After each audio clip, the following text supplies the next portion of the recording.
Okay.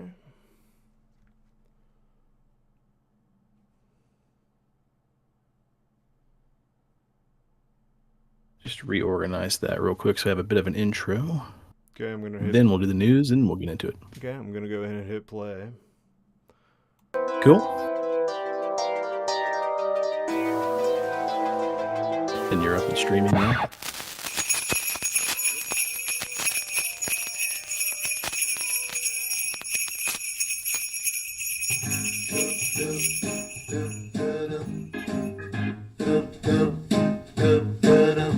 I'm dreaming of a fright-filled Christmas, just like the ones in Germany, wearing treetops that glisten. The Krampus still listens to the sounds of the screaming down below. And I'm dreaming of a fright-filled Christmas with every podcast that I write. May your days be merry and bright, and may your Christmas turn scary at night. Oh, I'm dreaming of a fright-filled Christmas, just like the ones in Germany, where der Bell Schnickel tickles those children who've been fickle, while Frau Perchta spills their entrails on the floor. I'm dreaming of a white Christmas, just like Icelandic yesteryears, where the Gryla comes a-striding, her children bring bad tidings as they steal all the children and cook them in their stew.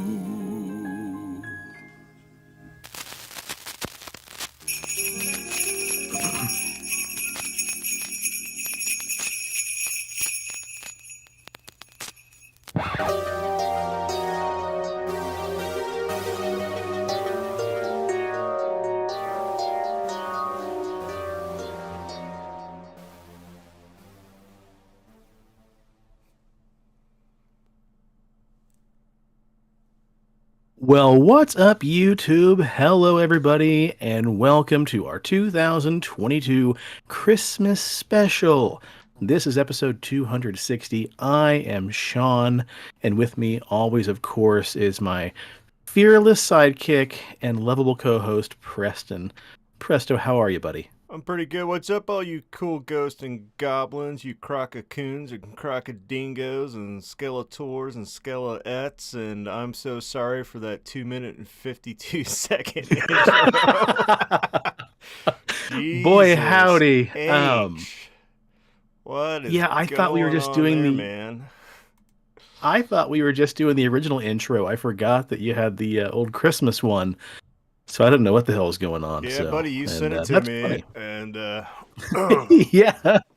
I'm just sitting there watching the counter go down. Like, 2 minutes and 52 seconds later, here we go.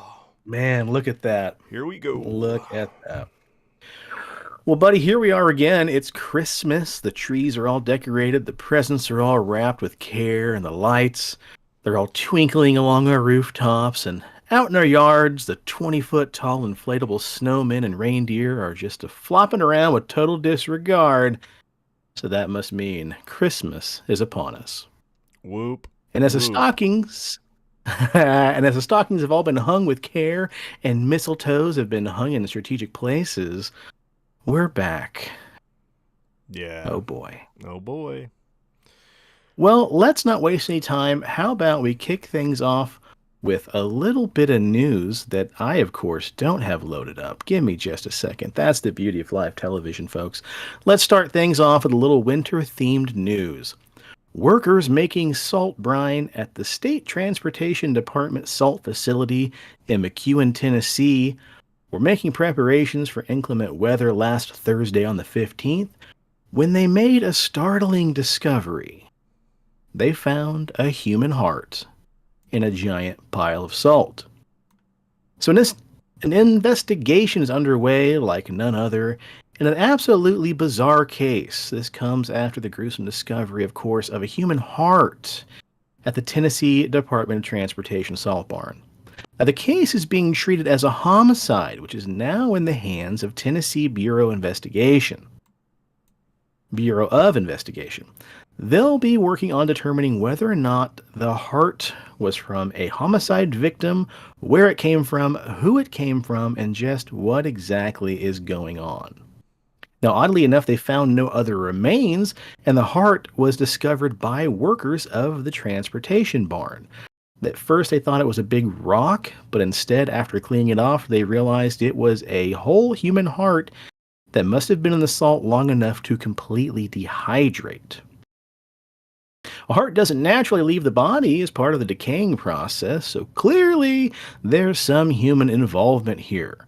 And now it's a question as if it's criminal in nature or not.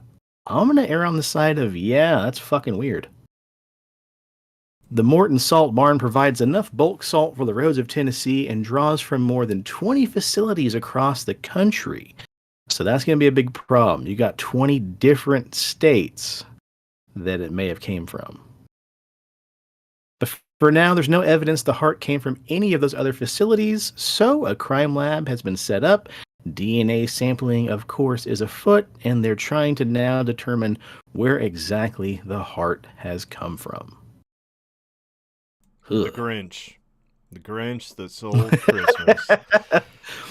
Problem solved, buddy. Problem solved. I will be here all night, folks. I'm a detective. There we go. Well, up next, Santa's sleigh could technically fly with an engine built like NASA's Saturn V rocket, says a new study. Santa Claus needs more than his reindeer to fly. That's why a new study has been published from the University of Leicester's Physics Special Topics Journal, claiming that Santa's sleigh could actually fly with major advancements similar to those of the NASA Saturn V rocket. The physics students beyond the study were inspired by the scene in the 2003 Elf movie, in which Santa harnesses a jet engine to fly his sleigh. The students wanted to create a simple model addressing what exactly could keep a sleigh from flying under such circumstances. Their calculations took into account the mass of the sleigh and the load of presents, but it left out the mass of the reindeer and Santa, which the authors said is negligible. It's assumed the Santa sleigh is a 19th century British naval sled weighing approximately 1,400 pounds, modified with wings attached to both sides from a Boeing 747. I love science. The weight of the sled needs to be balanced by a lift, and when air flows over the wings at a lower pressure than the air flowing under it, it could create lift. But in order to produce enough lift during Santa's Christmas Eve flight, the sleigh would have to move at about 10 times the speed of sound, i.e. 12,300 miles per hour. Or, I'm just going to throw it out there that it just needs a little thing called North Pole magic, baby. Fuck science. Ooh. We don't need any of that jazz up in here.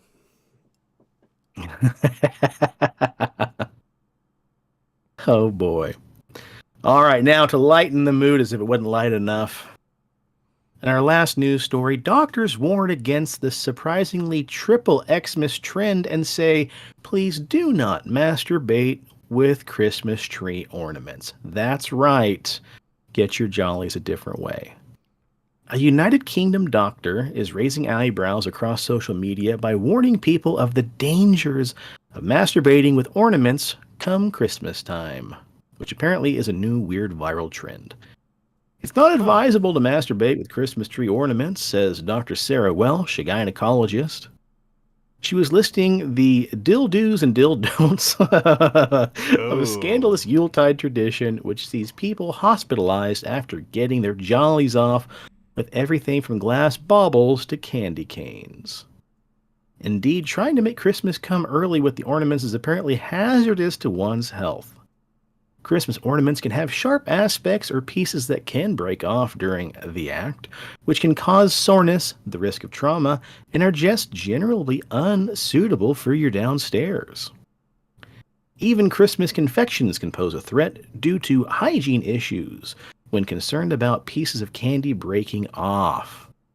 The gyno warned holiday pleasure hunters anything with sugar in it or as Christmas confectionery should also stay well away from your downstairs area.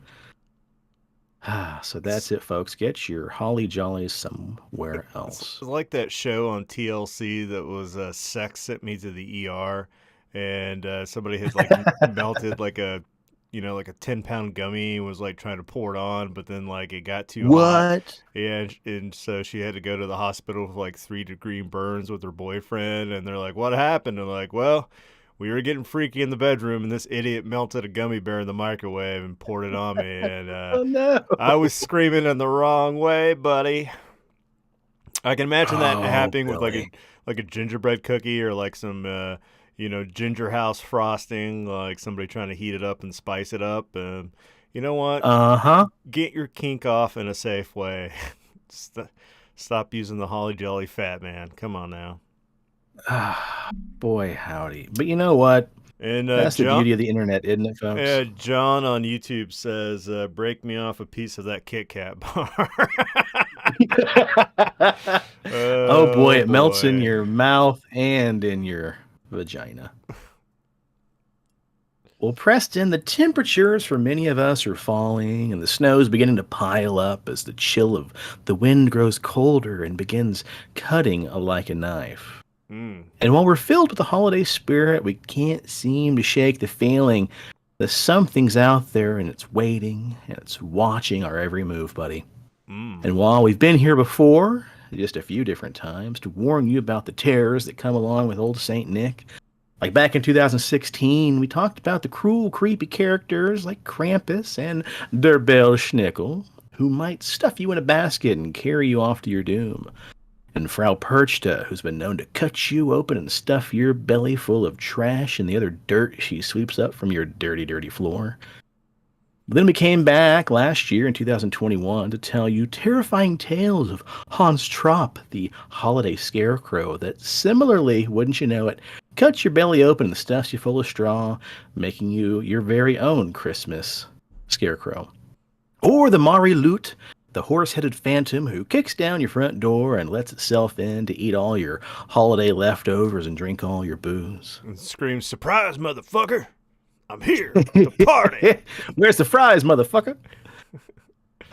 Well, even though we tried to warn you and prepare you the best way we can, try as we might, it seems as though there's still even more lurking evil out there in the cold. It's watching, and it's waiting, and so are we. And we're back once again with another fresh batch of terrifying tales for 2022's Christmas special. Even more winter spirits to chill your bones. Brr. It is chilly out there too, buddy boy. It's like what, 20 degrees, and I think on Thursday it's supposed to be 3 Yeah. degrees. Daddy's had the fireplace going all day long, so I just Have you? keep throwing a log on that bad boy. Oh man, I bet so. Well, before we get into it, buddy, what kind of suds you sucking on tonight? Anything festive? The French toast bastard, vanilla, cinnamon, maple, barrel bourbon aged Scotch ale that doesn't have a Santa Claus on it, but I mean, it's got a Santa Claus esque looking hobo in the woods sort of thing. So I mean, Okay. it's Yeah. Christmassy, you know. Why not? Like a little hobgoblin or a Yeah. Yule Nisi gnome. Well, I'm working on a drunken Santa barrel-aged London ale, and Santa's been partying a little too hard, and now he's ho-ho heaving into somebody's chimney. Yeah. And of course, Had I known when you gave me that the other night that you were wanting to save those for tonight's episode, I probably wouldn't have been a child and like drank it right away. But it's like Hey, that's all Christmas, right, and I'm buddy. like, drink, drink, drink, and you know, I mean, Yeah. it's Eh. it's tasty. It's good, you know. Yeah, it was delicious. And also, you should have been celebrating because I think it's worth noting you, sir, had a little promotion we should talk about real quick before we get things started. Yeah. You're now the Grand Poobah. I was elected and installed as Worshipful Master of Pyramid Lodge number 451 for the upcoming 2023 year. So it's really an honor to be able to serve the brethren in that capacity. And the installation went well. It was a nice night. No complaints here. Hell yeah, man.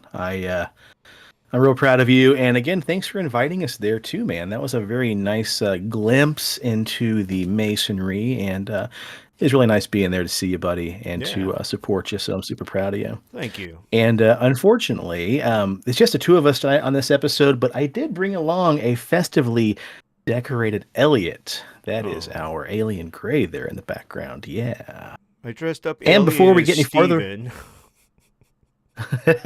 right. Oh, good stuff, man. Hey, also on the old YouTube, real quick. This is our first time, folks, so bear with us here. Robert says, "Big John Wiener." LOL. Now we can see Preston vape. Instead of opposed to hearing me vape, like, come on, Rob, catch Yeah, up. I don't always get all that cut out. Yeah. Oh well, good stuff. Just saying. Yep.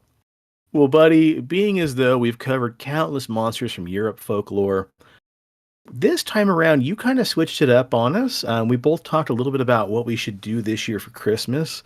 And it looks like you brought a whole heap of nasty baddies from one of your favorite topics and favorite wells to pull from. Yeah. Following the same narrative as last episode, you're pulling from Native American folklore this time around, so why not get into it? Yeah, but we got to hold up for a second because in doing the research for my Native American folklore, because there's not a whole lot of Native American winter spirits. There's fucking one. However, I found a website that was like, Native Americans celebrate Christmas. And then it turned into like a whole history of Christmas. And I was like, holy shit, I didn't know any of this. As if I don't know it, you don't know it. Clearly the listeners don't know it. So I prepared a little Christmas history lesson. Are you ready? Grab it and growl, buddy. There we go. Christmas was first added to the Roman Catholic Church calendar as a religious feast day in the 4th century AD. But Christmas is not the only celebration held around this time of year. That's right, December 25th was a significant date for various early cultures. The ancient Babylons believed the son of the Queen of Heaven was born on December 25th.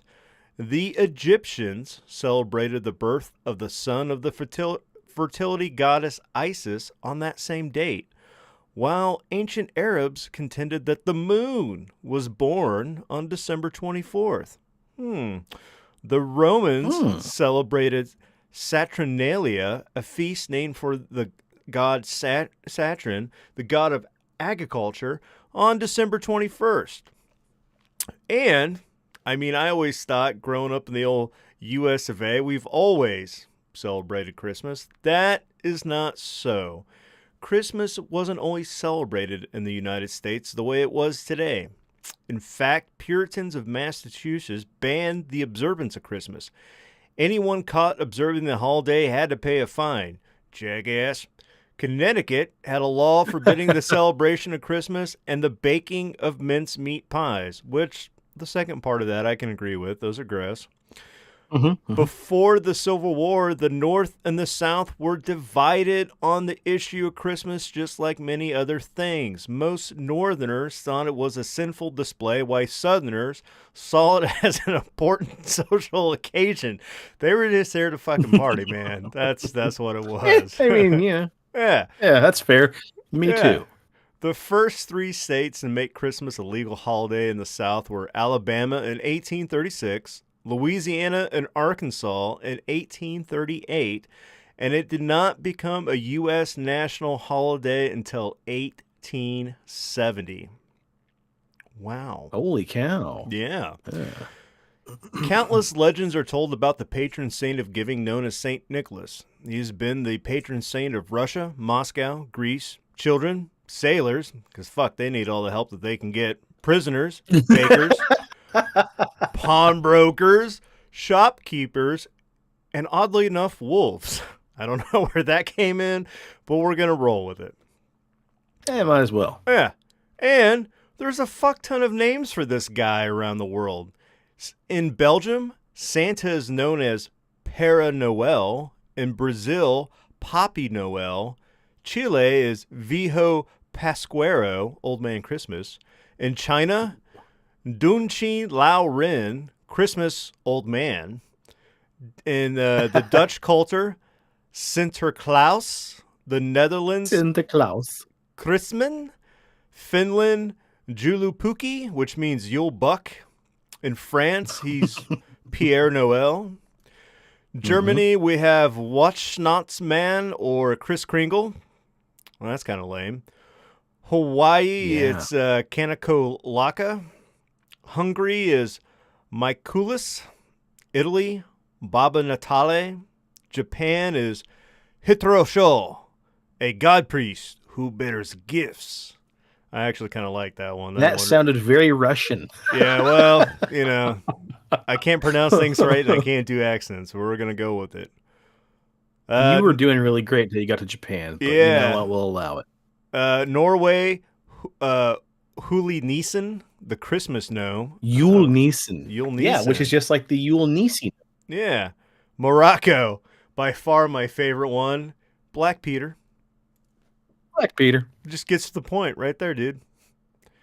Man, it reminds me of the episode of The Office and one of their Christmas specials where Dwight's cousin came dressed as Black Peter and had a very, very terrible blackface painted on and was told to leave before he got yeah, as it should have been.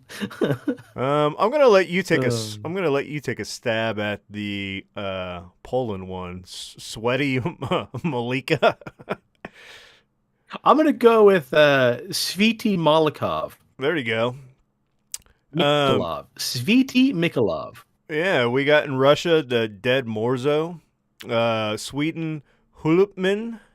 In Turkey, the Hagos Nikolos, which is the Greek for Bishop of Myra. That one's kind of okay. That one's a kind of lame. But the Sweden one, the what do we say? Yoltaman. Sweden. Let's get back to Sweden. That's the Yultaman. Christmas brownie. Christmas brownie. I don't know. Now brownie in the like a dwarf, like a dwarf, or a what the British called house gnomes brownies. So yeah. Is it was the Christmas spirit being derogatory, or was it edible? was it the gift that kept on giving, a little Christmas brownie? I mean, it could have, yeah, mushroom Christmas brownie. No, I think that's what it is, man. I think it's taking from some of the other, gnome like Norway, taking some of that gnome nomenclature. Pardon the pun. The brownies were little elves, so he was like a little sprite. Because if you remember, when we were talking with Global Strangeness with Scott and Deborah and Jeremy, we mentioned originally Santa Claus was kind of this weird, like hunched over little gnome with a pointy little hat. So, yeah, I think we're thinking about that. We're thinking about that kind of brownie. Yeah. Well, that's what I got for the history of Christmas and the many numerous names for the entity known as Santa Claus.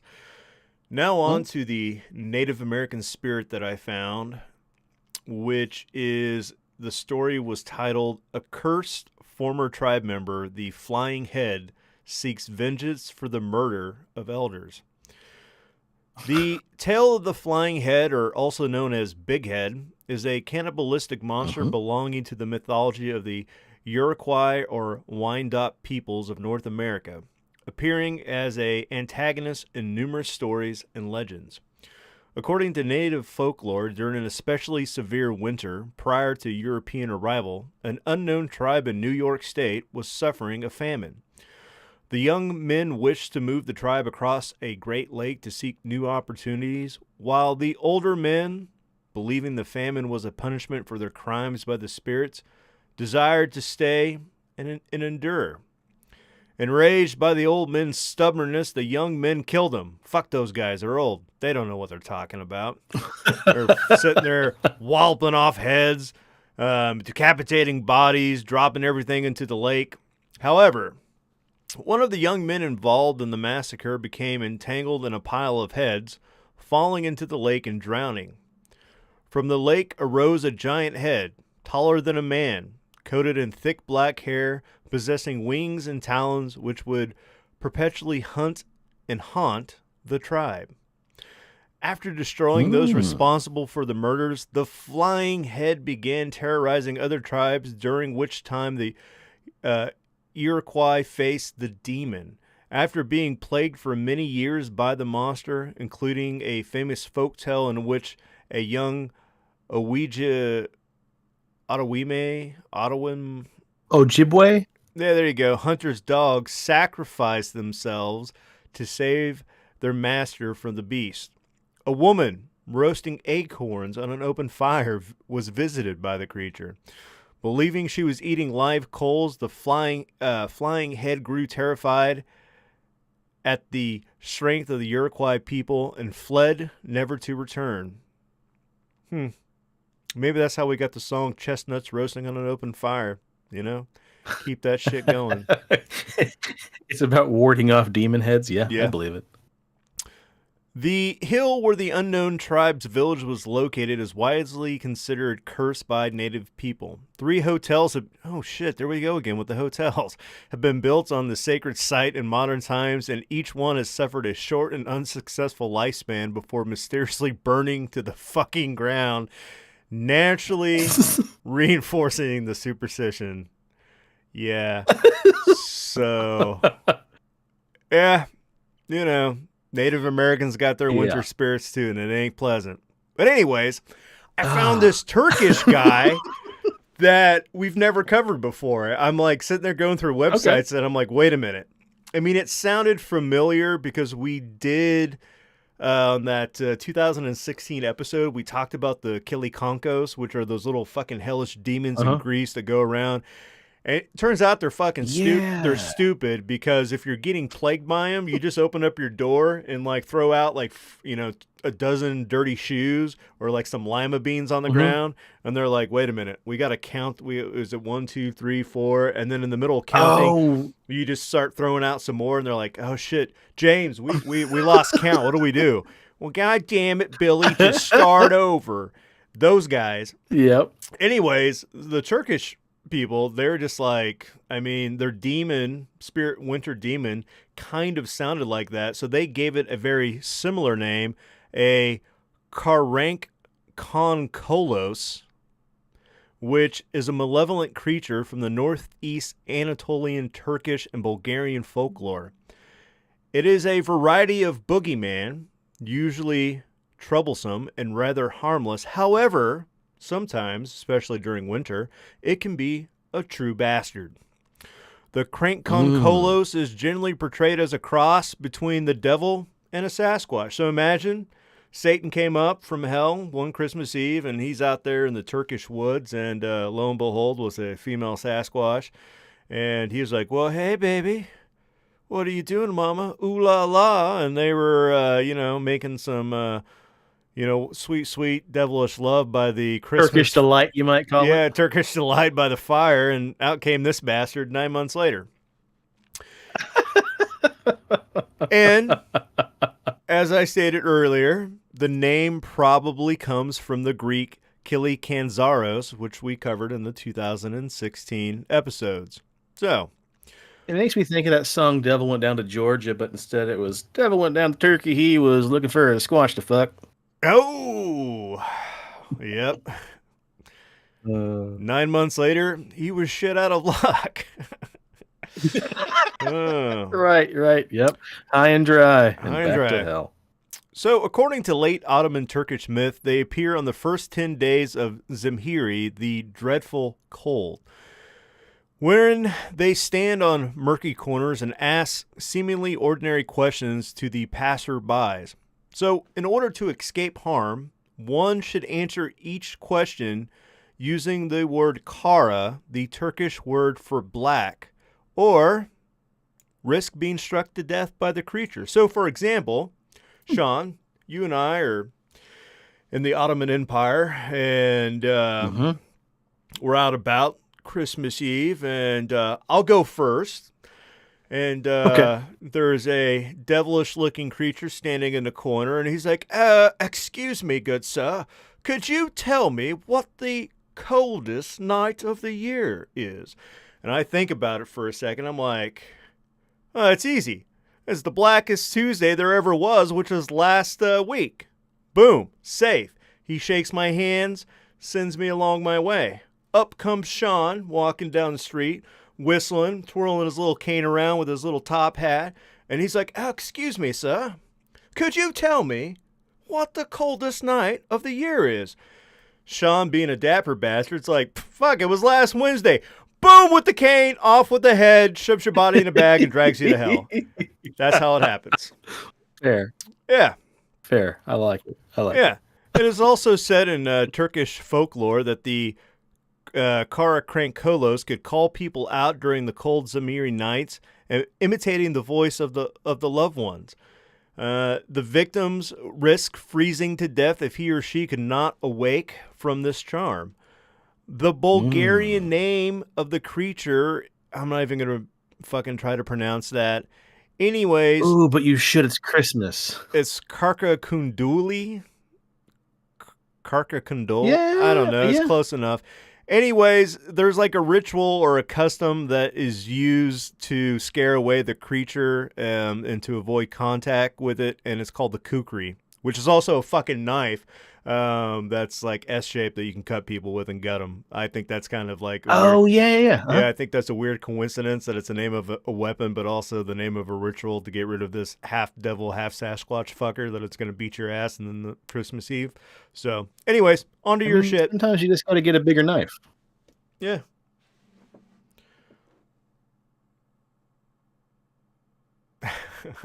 Well, I thought it was funny, number one, because we talked about, a giant flying Native American demon head. It sounds a lot like the Okubi, which was the giant head yokai. They appear as enormous severed heads which fly around through the sky. In most accounts, a female in appearance. But yeah, they're little to no threat. They're kind of just like, yeah, hey, we're up here just doing our thing. But yeah, I find that a lot of Native American folklore is very similar to some of the Japanese folklore with the yokai and whatnot. A lot of parallels that I've been seeing. But buddy, speaking of yokai, since you decided you'd switch things up on us and delved into your Native American myth, you inspired me to follow suit, and I decided to dig into one of my recent favorite topics, Japanese folklore. I can't tell. And I recently watched a crease in the samurai's pants as he's falling down the mountain, or if that is a Japanese pussy, since they like to throw those in there. I mean, you never know. A lot of those artists were very perverted, but yeah, I'll include an image guide on the old Instagram and the YouTube. But yeah, there's a lot of really great imagery here. You should, the first one, of course, because we should see if we can get that up there on the screen. Probably not, because I'm an idiot. No, let's just pretend like that never happened. Yeah, we should throw in on the Instagram. We should throw in the AI art when I said severed head floating above lake with long black hair attacking people. Yes, because that was. It must be a hipster. That's what he's talking about. So that's what I'm going to give him. I'm guessing Ringo Starr, the later years. Yeah. I also just finished watching a really awesome trilogy of Japanese horror films, 100 Yokai Tales, aka 100 Monsters. It's a killer series that took place in the late 60s by Kimiyoshi Yasuda, and special effects done by Yoshiyuki Kuroda. And I bring this up because I mentioned it, I think, before in the show, but it's a trilogy called 100 Monsters, Spook, Warfare, and then Along with Ghosts. And they're incredibly fun movies. The special effects for being 1960s practical effects are fantastic. The yokai are phenomenal. And anywho, I've been in the yokai mood, so it just felt like I should probably just keep that momentum going. And thus, for the third time on the show, I'm bringing back the old yokai.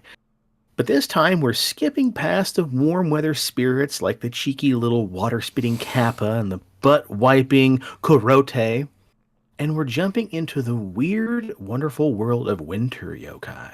That's right. Move over.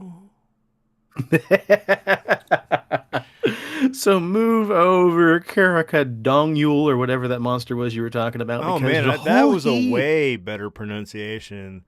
Yeah, Karakadongyul. You got to put the word dong in there. Dong jewels. Yeah, just ruby red testicles. Yeah. There's a whole heap of other cold weather creeps out there in the dead of night. So, what I want you to do now, folks, is imagine it's the dead of winter, late at night, and you've just settled up your tab at your favorite bar or tavern. And now it's closing time, and even though you've had a few drinks, you do the right thing, and you decide that you're not going to chance it.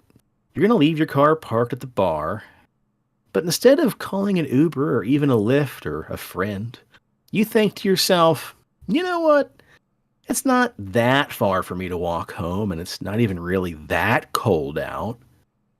So as the snow's falling and the wind's blowing around you, you pull up your scarf and you put your hands in your pockets, and you start to make your way down the road on your way home on foot. And as you hum a familiar song in your head, as you're listening to the crunch of the fresh snow under your boots, you hear the sound of a mother off in the distance calling softly for help. Please, somebody, anybody, it's so cold out here and my baby is freezing. Very Japanese. Probably way safer than trying to do a Japanese accent, so I applaud you, sir. Oh, please, somebody. No, we're not anybody, doing that. It's so cold. No. Oh, and my baby is freezing. Nope. And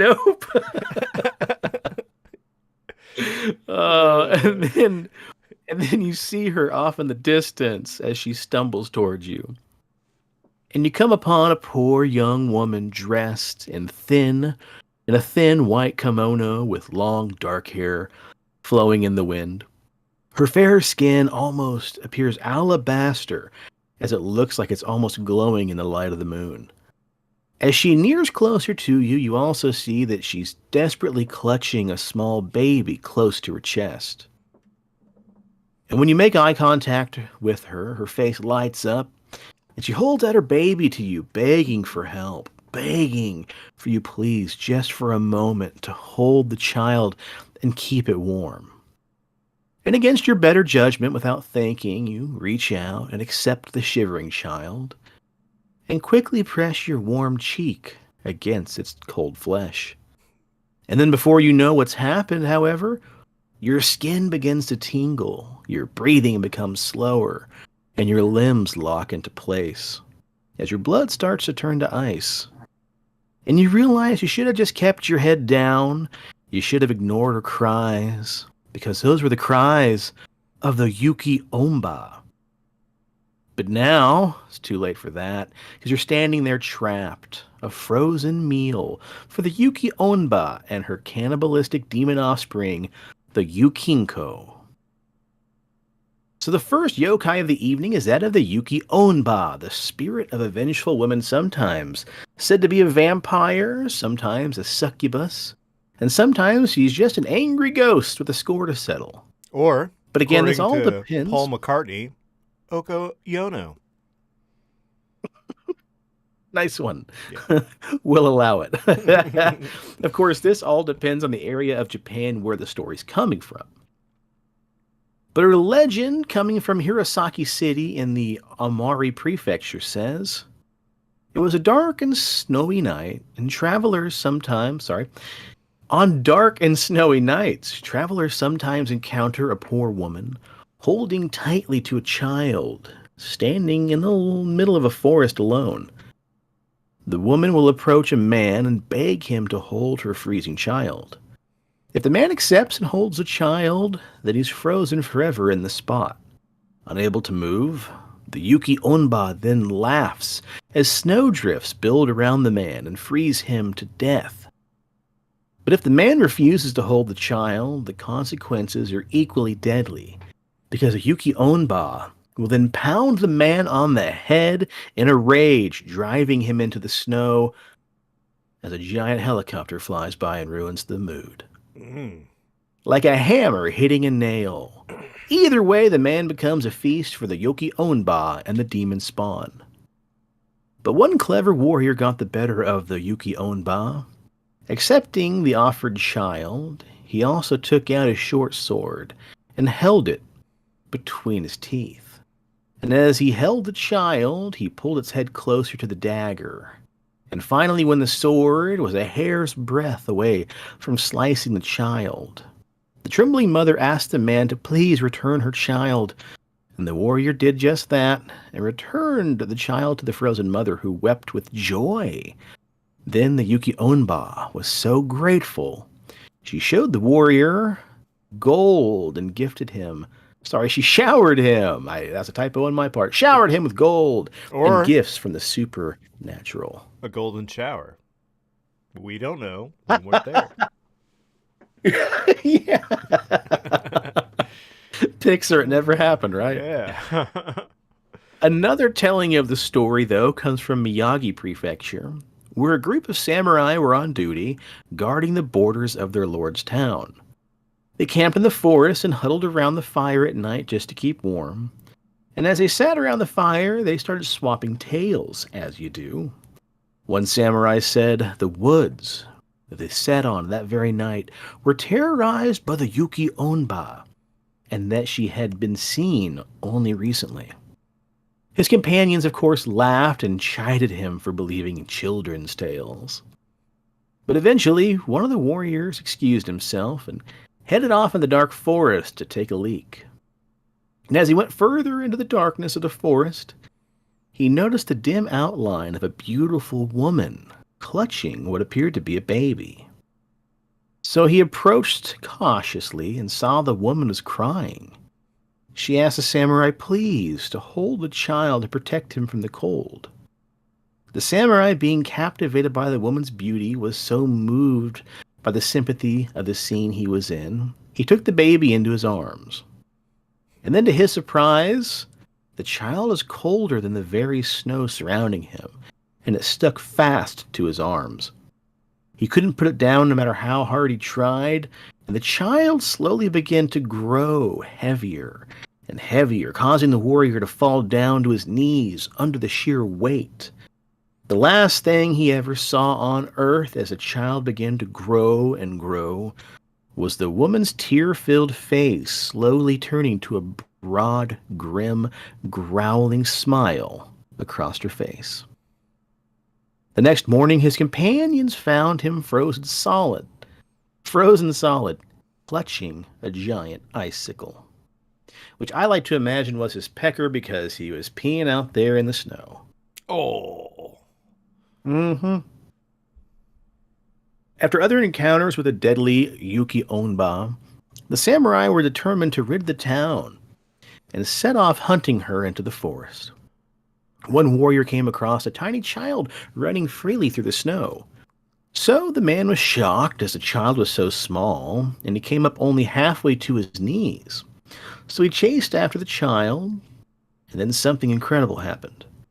With every step, the child seemed to grow a little bit bigger, a little bit larger, and soon the kid was past the warrior's waist, and a couple more steps, taller than his shoulders, a few more strides, he was as tall as the warrior himself.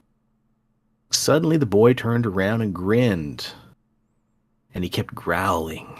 Right before the warrior's eyes, the kid grew to the size of a snowy house.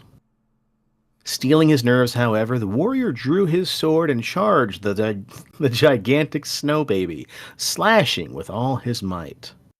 And much to his surprise, the baby shattered into 1,000,000 shards with just one single blow, like a hollow ice sculpture. And then there was nothing left.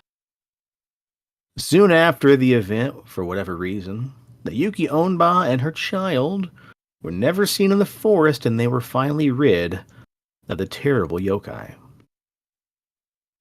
Now, there's also a similarly alternative version of the Yoki Onba called the Yoki Ona, which, Preston, again, very similar to your joke. Good on you.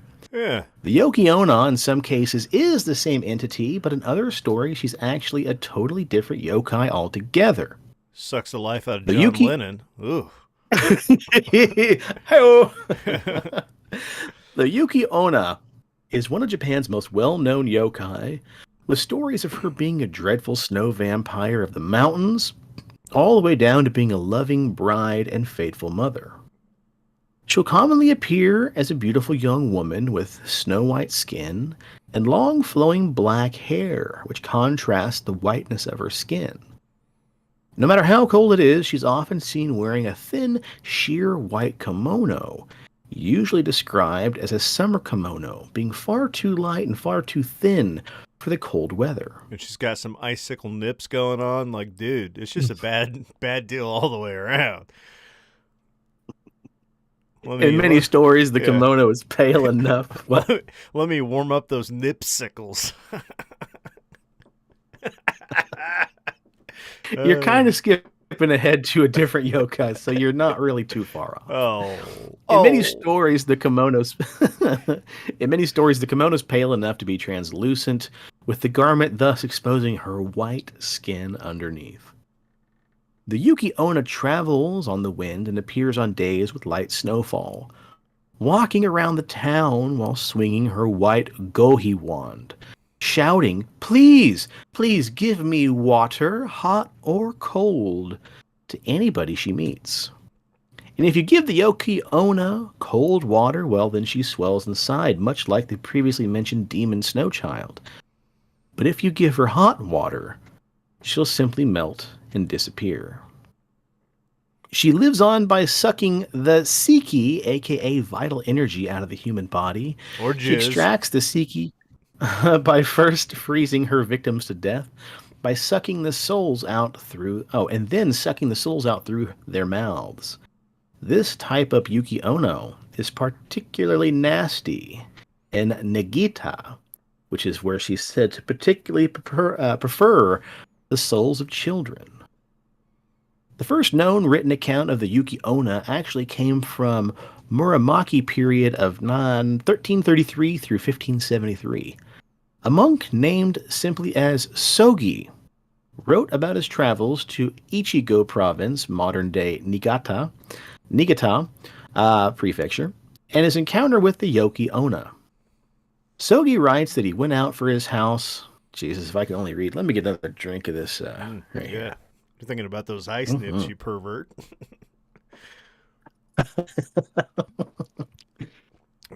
Sogi writes that he... Jesus, didn't help.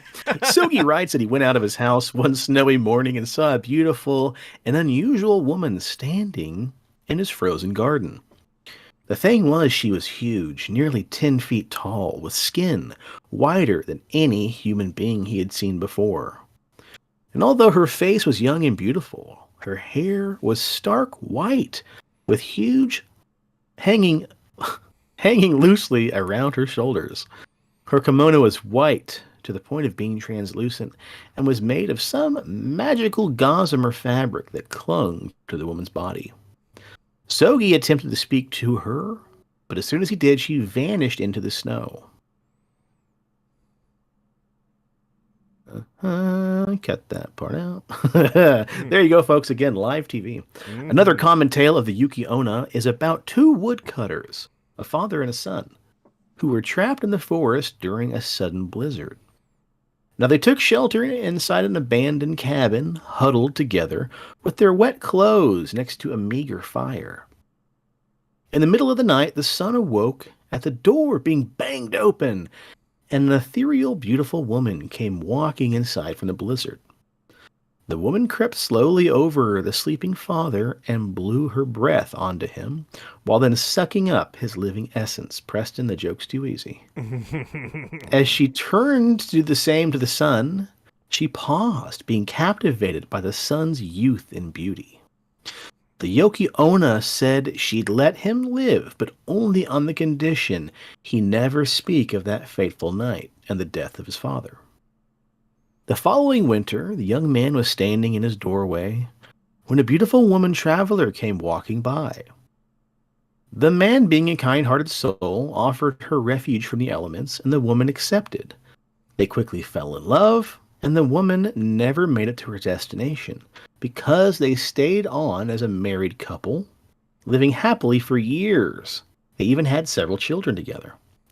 Well, one night, when the kids were happily playing, the man looked up at his wife, and suddenly a forgotten memory had surfaced that he hadn't thought of in years. When his wife asked him what was the matter, he told her of a strange encounter with a snow spirit years ago, wondering if it all had simply been a dream.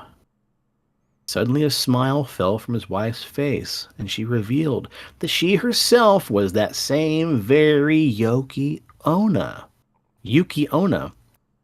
and she was livid now that her husband had broken her promise and would have killed him had it not simply been for their children. So she left instantly, leaving the husband behind with nothing but regret and sorrow and children to raise by himself. What was that? That reminds me of that story in the movie. Was it like Michelle Pfeiffer was like a witch and the little boy came over and maybe it wasn't Michelle Pfeiffer. Anyways, it was some actress and she locked up this kid in a box and he was like about to be eaten and he was like, "Oh, let me read you stories from this book." And so like, oh shit. yeah, you know the one I'm talking about? Anyways, the same fucking I just watched the first half of that the other day. Yeah. Tales from the Dark Side? Yeah. Same fucking story was in there, except it being a nice voluptuous half-naked Japanese woman out in the tundra. It was this guy who was obsessed with gargoyles and was like building gargoyle statues, and then all of a sudden, like this lady shows up and they fall in love. And then, like, the gargoyle follows him home from the bar one night and was like, "Oh, don't say anything about your encounter." And so then the next day, it's a beautiful woman in his apartment. Ooh la la, bangity bang bang. He becomes like a, like a world famous artist. And then he's just like, "Did I ever tell you about the time?" And then all of a sudden, like, her tits flop out and she turns into a gargoyle. Boom! And like rips his throat out. And I'm just like, wait a minute, I've heard this story before. God damn it, Hollywood. No original thought whatsoever. Yeah. Oh, man, that's too bad. Yeah. Well, that story is very I'm similar sorry if I to gave you that, spoilers for that if you haven't seen that part yet. It's like one story out of like 4. Yeah, it's fine. Well, that's funny because your story actually falls very similarly in line with the Surara Onna, the icicle woman. Ooh. Now, the Japanese icicle woman may be deemed naughty or possibly nice. It really depends on how you look at it. The Surara Onna stories start out the same as every single other story. A lonely man gazes out of the window and marvels at the sight of a beautiful, tantalizing icicle. You know, Preston, you've been there. Yeah. Hanging from his roof eaves. As he stares deeply into the crystal structure, he wishes upon the icicle he could meet a woman just as beautiful as the icicle to ease the pains of his loneliness. And again, we'd like to also say doctors probably say you shouldn't masturbate with icicles either. Yeah. Or like if you're magic, trying to ease the pain of your own icicle, you should probably go to the doctor and maybe get that looked at. So yeah, there's that. If you've had an icicle for more than 4 hours, seek medical attention. And just like magic, a woman fitting the description shows up the very next day at his doorstep. The woman appears at the man's door, seeking refuge from a massive, sudden snowstorm. The man lets the beautiful woman in, and they fall in love. And the woman decides she'll stick around, never to leave, because she lost this man for a husband. The two become husband and wife, and as soon as the couple decide they're married, they're married. There's no official ceremony. Life is good for a while. The man's new wife is attentive enough and loving to his every need that he hoped for, but things slowly begin to go wrong because There's rarely ever a happy ending in a lot of these Japanese folklores, right? One, and the story usually breaks off into one of two endings. Either A, the man is overjoyed at his new wife, but worried too, because he can't help but notice that his new bride never seems to take a shower, even on the Ugh. most chilly of nights. Ugh. We all get a little funky after a while, folks. Unless you're The poor the all right guy. Apparently, he hasn't Matthew showered in. McConaughey. Yeah, he hasn't showered in years, and his funk is like the most godliest musk in the universe, and melts men and women's hearts. I bet Hmm. he still washes his balls. No, according to him, no. That's all natural ball owl. Ew. Well, the man starts to worry that his wife's not taking a shower, begins to worry about her health. Surely she'll take sick if she doesn't at least warm herself in a bath when the nights get so cold. Not to mention, like cleanliness. Yeah, Time after Kevin, if time, you're though, still he washing, entreats her to what? Kevin, if you're still watching, you wash your balls every night. Okay, pro tip from Sean and Preston. If any, if anybody's watching, you should wash your balls every night. Time after time, he entreats her to a bath, and they're married now, and he assures her she shouldn't feel shy or ashamed of her body if that's the problem. But try as she might, the woman demurs, but eventually she can no longer refuse her husband. So after he prepares a warm bath for her, he busies himself outside of the house so she can enjoy a soak by herself. Hours pass by, the man becomes worried about her and thus and wonders if she has thus fallen asleep. He goes back inside to check on her and finds the tub empty, with only a few frozen shards of shattered icicles laying around the outside of the bath, slowly melting away. In other stories, it ends roughly the same way. The woman doesn't go to the bath, however. She goes to the kitchen to heat up some sake for her husband.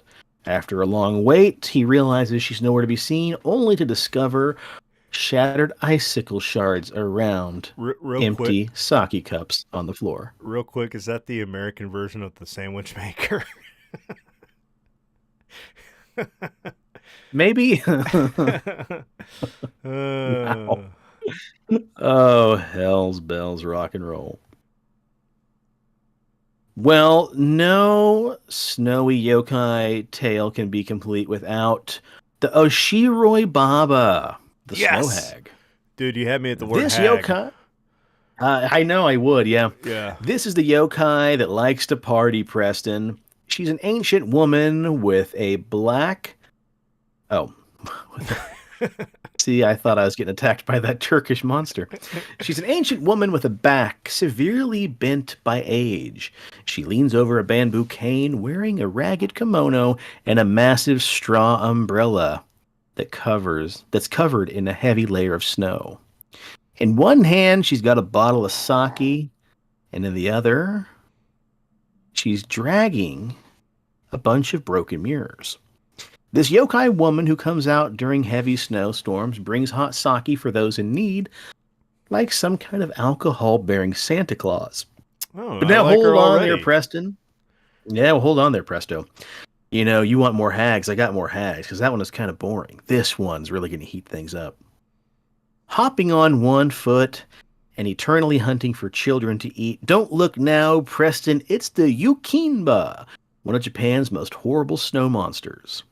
The Yukinba looks like a nightmare. A giant, old woman's head, hopping upon one single leg, with sharp, biting teeth and little stubby, grabby hands. Like T-Rex hands. She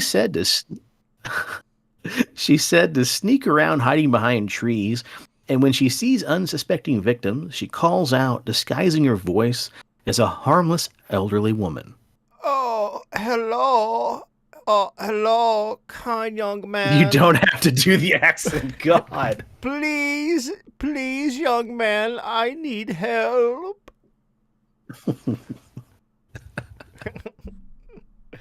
Oh, God.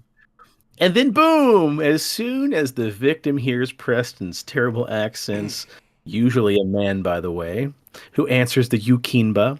She jumps out from her hiding place and tears a throat out of the unsuspecting victim. But Surprise, don't you motherfucker. but don't you worry, because they Uh, also like to hide and call out to children in an old woman's voice, preying on the trusting nature of a child's goodwill. They often lure children in close by capturing, in close by Jesus. They oftentimes lure children in close and then eat them. Parents in the frozen countries, especially Ichigo, and that's going to be modern day Niigata, warn their children don't go outside to play on nights when the Yukinba are known to be hunting. And it kind of reminds me of one of my favorite yokais, the Kasa Obaki, the little umbrellas with the one little eyeball and a long gangly tongue that jump around on one little leg. They're adorable and don't try to eat children. Well, as we near the end of the episode, I've got one more quick yokai. We've, really delved into the ladies, but what about the men, you might ask? Well, there's one particularly badass yokai that I thought I'd end things with here. We're talking about none other than the Yuki Gigi, aka the Old Man of the Snow. mm. So imagine, if you will, Preston, we have the ill-fated Farmer's Almanac. Will we have a lot of snow? Are the caterpillars especially hairy this time of year? Are the squirrels a little fluffier than normal? Well, those are the things we use to figure out if we're going to have a good harvest next year. But in certain parts of Japan, they actually rely on Yukijiji to let them know what's coming down the mountain. It's said every year in March, the snow comes tumbling down from the mountains in an avalanche. Along with the avalanche, though, which oddly only comes at night, is the Yukijiji, an old man dressed as white as the snow, with white skin, white flowing hair, and a white kimono, bearing one single white staff with plaited paper streamers.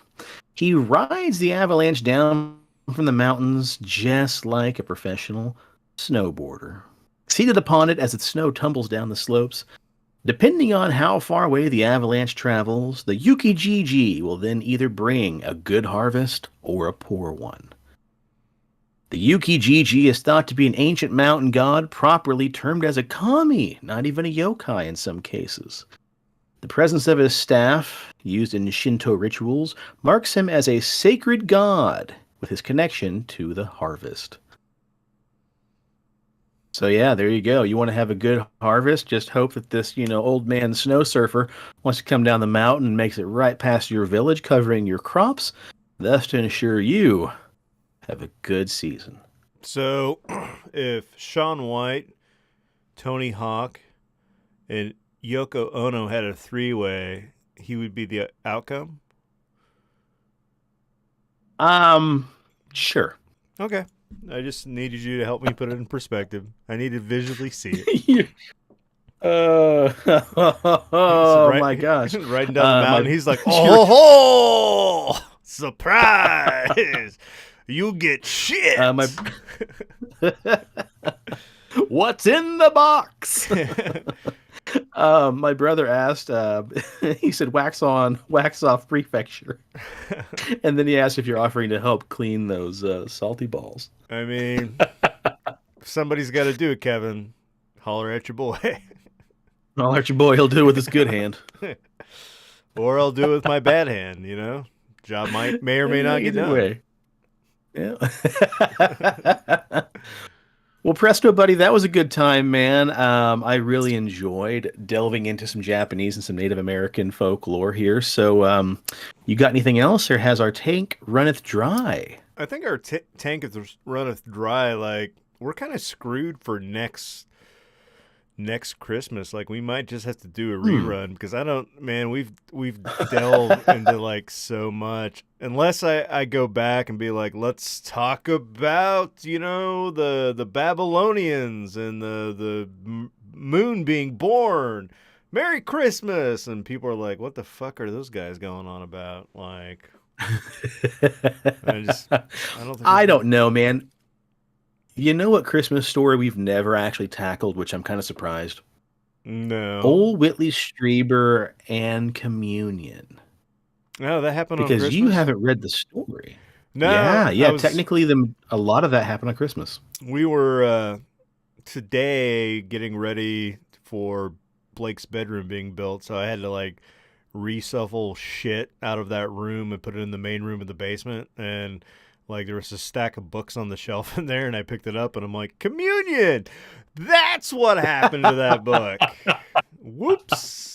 Hey, that is a good mystery because I did ask you like 2 years ago, and you're like, I don't really know what happened to that. Yeah. You should also have a copy of Transformation, which is the follow-up story to There was Communion. like But 5 books in that stack, and they all looked like hand-me-downs from Sean that had to deal with aliens and UFOs. So, it sounds about right, buddy. It sounds about right. yeah. Well, I think that would be one we should top. Jesus, again, Daddy's been drinking. We should tackle next year. A topic we should tackle. Because, yeah, it is kind of a Christmas story, technically, so. Yeah, I think for next Christmas, 11.1% French Oh, Toast boy. Bastard. Yeah. Normally, I'm not this funny, folks. I am not this funny. Oh, man. Well, you know what? While you're still on fire, let's get out of here, folks. We hope you have a wonderful holiday season no matter what you're celebrating. Happy Kwanzaa, happy Hanukkah, Merry Christmas, happy Christmas, Hanukkah, Kwanzaa, whatever you're celebrating. We hope you have a good one. We hope you have a safe and fun time. We hope you've given you lots of great topics to talk about at the dinner table to scare off, creepy uncles and, stuff like that. So. Or if you're traveling and you got snuck in like a blizzard or something and you're on the bypass and you have to sit there in your fucking car for 3 hours and you're like, how am I going to get through this winter debacle? Holler at your boys. That's what we're here for. And, we hope we passed the time and made everything better for you. Yeah, if you giggled once, our job here is done. Yeah. And before we get out of here, I do want to thank everybody who dipped in to watch, to comment, to laugh. We really appreciate you guys. We'll be doing a lot more of these more often as well, with plenty more notice too, because life's been wild, like it always is. So we'll start planning ahead. This Preston, you've done a lot of work, and this is really easy for me. Yeah. I created a very nice, fancy overlay with a lime green bar and creepy text and our logo, and I really jazzed it up from last time. So. You really made it special. Yeah. I try. Well, if you're on the social medias, please check us out. PXL Paranormal over on Instagram. We are the Pixelated Paranormal Podcast over on Facebook. Of course, we have the YouTube channel here, which a lot of you folks tuned in on. Presto, we had a little more progress on that, yeah? Dude, we're up to like 226 subscribers. I pulled up the email that they sent us. I had to switch back over to my other account so I could read the show notes, but it was like 27,000 view minutes. Like it just, how was your year of 2022? And I'm like, oh my God, like 2022 on YouTube was amazing. I can't believe people are watching this. Like, whoa, we're getting the numbers, boy. Yeah. Well, I mean, again, yeah, we're up to 226 subscribers. We have 148 videos.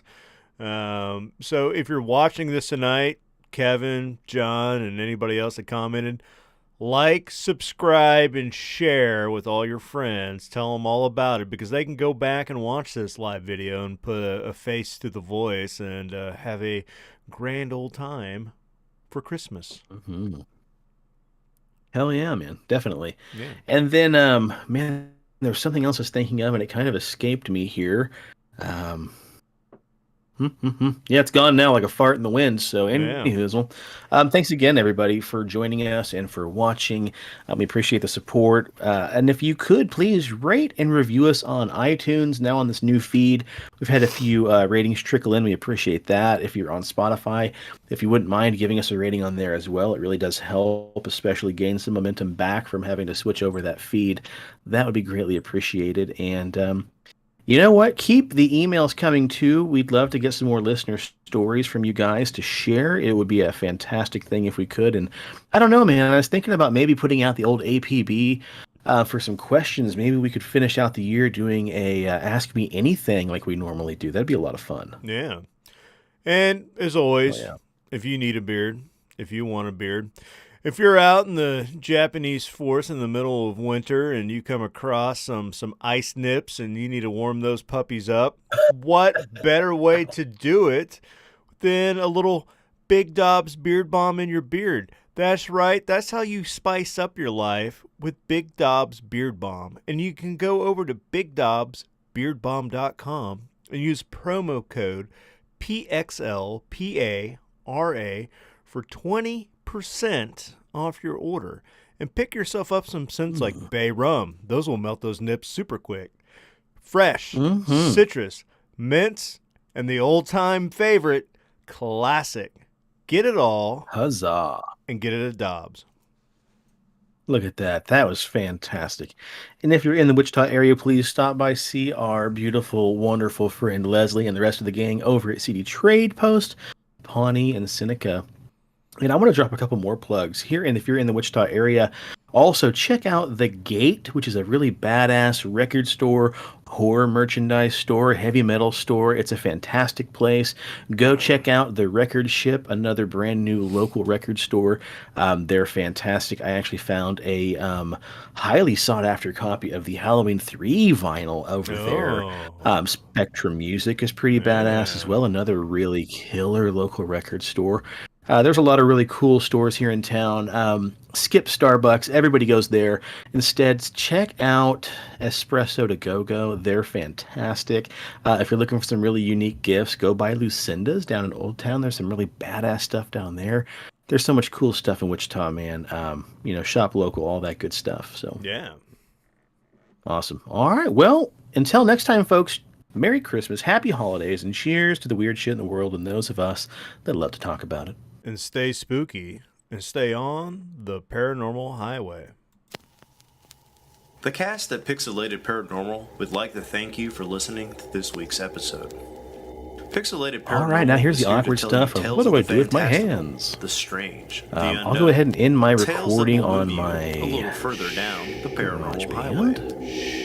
If you'd like to share your own listener story, we would love to hear it. Email us at pixelatedparanormal@gmail.com. Again, that's pixelatedparanormal@gmail.com. I'm an idiot. We'd really love to hear from you. Again, thanks for listening to this week's episode of Pixelated Paranormal, your guide to the unusual and the strange.